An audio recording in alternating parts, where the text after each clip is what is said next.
ఈ 16 నెలల కాలంలో కూటమి ప్రభుత్వం ఎన్నికల్లో ఏవైతే హామీలు ఇచ్చారో ఆ హామీలు ఏ ఒక్కటి కూడా పరిష్కారం చేయలేదు. అమలు చేస్తున్నటువంటి హామీలు కూడా సగానికి సగం కోతలు విధిస్తూ ఉన్నారు. ఈరోజు తల్లికి వందనంలో కోతలు విధిస్తూ ఉన్నారు.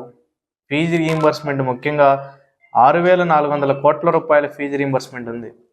శాసనమండలి సమావేశాలు అసెంబ్లీ సమావేశాలు జరిగినటువంటి సందర్భంలో ఒక ఎమ్మెల్సీ ప్రశ్న వేస్తే విద్యార్థులకి ఎట్లాంటి నష్టం జరుగుతున్నటువంటి విద్యాశాఖ మంత్రి మాట్లాడకుండా గత ప్రభుత్వం అంత ఉంచింది, మేము ఎంత ఉంచాము అని మాట్లాడుకుంటా ఉన్నారు. గత ప్రభుత్వం ఎన్ని వేల కోట్లు ఉంచింది, కూటమి ప్రభుత్వం వచ్చిన తర్వాత ఎన్ని వేల కోట్లు పెండింగ్లో ఉంచారు, ఇవన్నీ పక్కన పెడితే ఇప్పటికీ 6,400 కోట్ల రూపాయలు పెండింగ్లో ఉన్నాయి. మొన్న ఎస్ఎఫ్ఐ ఆధ్వర్యంలో చెలో విజయవాడ చేపట్టడంతో ప్రభుత్వం దిగొచ్చి 400 కోట్ల రూపాయలు ప్రభుత్వం విడుదల చేసింది. ఇది తాత్కాలిక మాత్రమే. ఇది విద్యార్థులకు ఏ విధంగా ఈ 400 కోట్ల రూపాయలు ఉపయోగపడవు. 6,400 కోట్ల రూపాయలు పెండింగ్లో ఉన్నాయి. వీటిని వెంటనే విడుదల చేయాలని ఈరోజు ఎస్ఎఫ్ఐ డిమాండ్ చేస్తుంది. విద్యాశాఖ మంత్రి నారా లోకేష్ గారు యువగళం పాదయాత్ర చేశాడు. ఆ పాదయాత్రలో గత ప్రభుత్వం మీద దుమ్మెత్తి పోశాడు. మేము వచ్చిన తర్వాత వాటన్నిటిని మారుస్తామని చెప్పాడు. కానీ గత ప్రభుత్వం ఏవైతే అవలంబిస్తుందో వీళ్ళు కూడా అదే విధానాలను అవలంబిస్తూ ఉన్నారు. గత ప్రభుత్వం 3 కోట్రలు ఫీజు రీయింబర్స్మెంట్ ఉంచితే ఈ ప్రభుత్వం కూడా 3 కోట్రల ఫీజు రీయింబర్స్మెంట్ పెండింగ్లో ఉంచింది. వెంటనే బకాయిలు విడుదల చేయాలని ఈరోజు ఎస్ఎఫ్ఐ డిమాండ్ చేస్తూ ఉన్నది. ఈరోజు అదేవిధంగా ముఖ్యంగా రాష్ట్రంలో గత ప్రభుత్వం 17 మెడికల్ కాలేజీలను తీసుకొచ్చారు. 5 కాలేజీలు దీనిలో పూర్తయినాయి. పాడేరు మెడికల్ కాలేజీకి అనుమతులు వచ్చినాయి. మొత్తం దాదాపు 6 మెడికల్ కాలేజీలు పూర్తయినాయి. పులివెందుల మెడికల్ కాలేజీలకి సీట్లు వస్తే కూటమి ప్రభుత్వం దాన్ని మాకు ఆ సీట్లు వద్దని వెనక్కి పంపించేసినటువంటి పరిస్థితి చూసాం. ఇప్పుడు 10 మెడికల్ కాలేజీలని పీపీపీ మోడల్లో ప్రైవేటీకరణ చేయాలని ఈరోజు కూటమి ప్రభుత్వం పూనుకుంది. దీన్ని ఎస్ఎఫ్ఐ తీవ్రంగా వ్యతిరేకిస్తూ ఉంది. ఈరోజు చంద్రబాబు నాయుడు గారు అసెంబ్లీలో మాట్లాడుతూ ఉన్నా కూడా, హోంమంత్రి అనిత గారు మాట్లాడుతున్నా కూడా, ఈరోజు అదేవిధంగా స్పీకర్ పదవిలో ఉండి రాజ్యాంగబద్ధ పదవిలో ఉండి అయిన పాత్రుడు మాట్లాడుతూ ఉన్నా కూడా ఈరోజు అబద్ధాలని అవాస్తవాలని మాట్లాడుతూ ఉన్నారు. ప్రైవేటీకరణతో మేలు జరుగుతుందని చంద్రబాబు నాయుడు గారు మాట్లాడుతూ ఉన్నారు. అనిత గారు ప్రెస్ మీట్ పెట్టి కాలేజీలు మెడికల్ కాలేజీలు ఎక్కడ పూర్తయినాయి, అసలు ప్రారంభమే కాలేదని అబద్ధాలు చెప్తా ఉన్నారు. రాజ్యాంగబద్ధ పదవిలో ఉన్నటువంటి స్పీకర్ అయ్యన్న పాత్రుడు గారు అనకాపల్లి జిల్లాలో ఉన్నటువంటి నర్సీపట్నం కాలేజీకి అనుమతులే రాలేదు కట్టడాలకి అని అబద్ధాలను మాట్లాడుతూ ఉన్నారు. ఈరోజు కూటమి ప్రభుత్వం, ఎమ్మెల్యేలు, ముఖ్యమంత్రులు, మినిస్టర్లు ప్రైవేటీకరణ విషయంలో, మెడికల్ కాలేజీల విషయంలో ఎందుకు అబద్ధాలు ఆడుతూ ఉన్నారు? ఈ అంశాన్ని పక్కదారి పట్టించడానికి, ఈ అంశాన్ని విద్యార్థులకి న్యాయం జరగకుండా పెద్ద పెద్ద పెట్టుబడిదారులకి, కార్పొరేట్లకి ఈ మెడికల్ కాలేజీలని కారు చౌకగా అమ్మేసే దానికోసం ఈ ప్రభుత్వం ప్రయత్నం చేస్తూ ఉన్నది.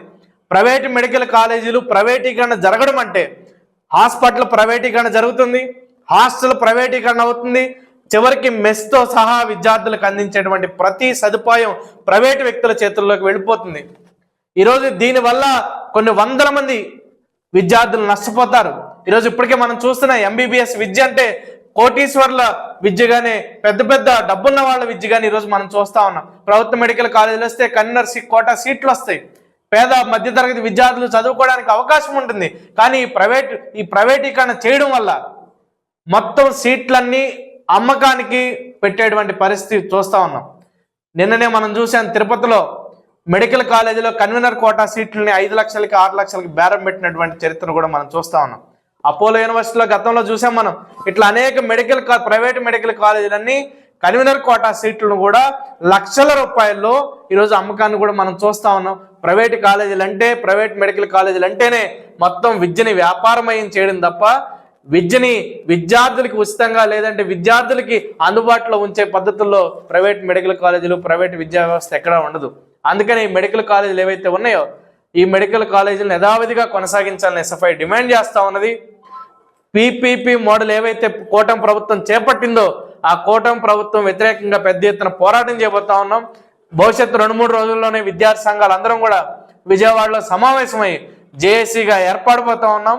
ఈ జేఏసీగా ఏర్పడి భవిష్యత్తులో ప్రైవేటీకరణ వ్యతిరేకంగా పెద్ద ఎత్తున ఉద్యమాలు చేస్తాం, ప్రభుత్వానికి వ్యతిరేకంగా నిలదీస్తామని ఈ సందర్భంగా తెలియజేస్తా ఉన్నాం. యువగళం పాదయాత్రలో లోకేష్ గారు చాలా స్పష్టంగా చెప్పారు, 107, 108 జీవోల ద్వారా గత ప్రభుత్వం మెడికల్ కాలేజీ సీట్లను అమ్ముకుంది, మేము వాటిని రద్దు చేస్తామని చెప్పాడు. మేము అడుగుతా ఉన్నాం, గత ప్రభుత్వం సీట్లను అమ్ముకుంటే వీళ్ళు మొత్తం కాలేజీలను అమ్మేసేటువంటి పరిస్థితి ఈరోజు చూస్తా ఉన్నాం. అందుకని ఈ కాలేజీల అమ్మకాన్ని ఎస్ఎఫ్ఐ వ్యతిరేకిస్తా ఉంది. దీనికోసం భవిష్యత్తులో పెద్ద ఎత్తున రాష్ట్ర వ్యాప్తంగా ఉద్యమాలు కూడా చేస్తామని ఈ ప్రభుత్వానికి హెచ్చరిస్తా ఉన్నాం.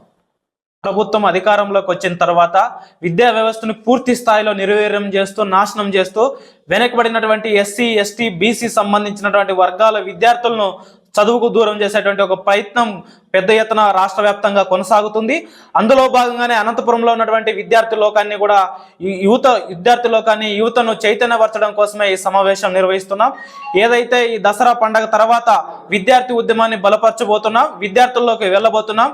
ఏదైతే కూటమి ప్రభుత్వం అధికారంలోకి వచ్చిన తర్వాత ఏదైతే మెడికల్ కళాశాలలు ఉన్నాయో మెడికల్ కళాశాల ప్రైవేటీకరణ చేయడం కోసం కూటమి ప్రభుత్వం సంబంధించిన కేబినెట్ నిర్ణయం తీసుకుందో, అది అసెంబ్లీ కూడా ఏదైతే నిర్ణయం తీసుకుందో దీన్ని తీవ్రంగా ఎస్ఎఫ్ఐ భారత విద్యార్థి ఫెడరేషన్ వ్యతిరేకిస్తున్నాం.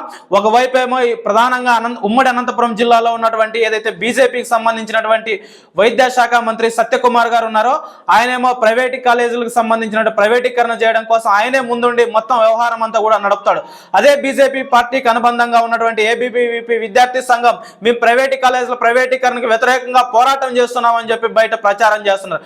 అంటే ఈ రోజు ఈ రాష్ట్రంలో ఉన్నటువంటి విద్యార్థి లోకాన్ని ప్రజలను పక్కదోవ పట్టించడానికి ప్రధానంగా బీజేపీ పార్టీ కానీ దానికి సంబంధించినటువంటి ఏదైతే కూటమి ప్రభుత్వం ఒకవైపు గొప్ప ప్రయత్నం చేస్తుంది. దీన్ని తీవ్రంగా ఎస్ఎఫ్ఐ ఖండిస్తూ మెడికల్ కళాశాల ప్రైవేటీకరణకు వ్యతిరేకంగా పోరాటం చేస్తున్నాం. అదేవిధంగా 6,400 కోట్ల రూపాయలకు సంబంధించినటువంటి రియంబర్స్మెంట్ డబ్బులు ఈ రోజు వెనకబడినటువంటి విద్యార్థులకు ఇవ్వాల్సిన రియంబర్స్మెంట్ ప్రభుత్వం ఇవ్వలేదు. ఇవ్వమని అడుగుతుంటే అడిగేటువంటి విద్యార్థి నాయకుల మీద అక్రమ కేసులు పెడుతున్నారు. వాళ్ళేమో జల్సాల రూపంతో అసెంబ్లీలు జరుపుకుంటున్నారు. కానీ అసెంబ్లీలో తండ్రిని కొడుకు తండ్రిని పొగడతడం, మంత్రులందరూ కూడా పొగుట్టుకోవడం, సన్మానాలు చేసుకోవడం తప్ప ఈ రాష్ట్రంలో ఉన్నటువంటి విద్యా వ్యవస్థ ఏ రకంగా అభివృద్ధి చేయాలన్నటువంటి అంశం మీద ఎక్కడ కూడా ఈ అసెంబ్లీ సమావేశంలో జరగలేదు.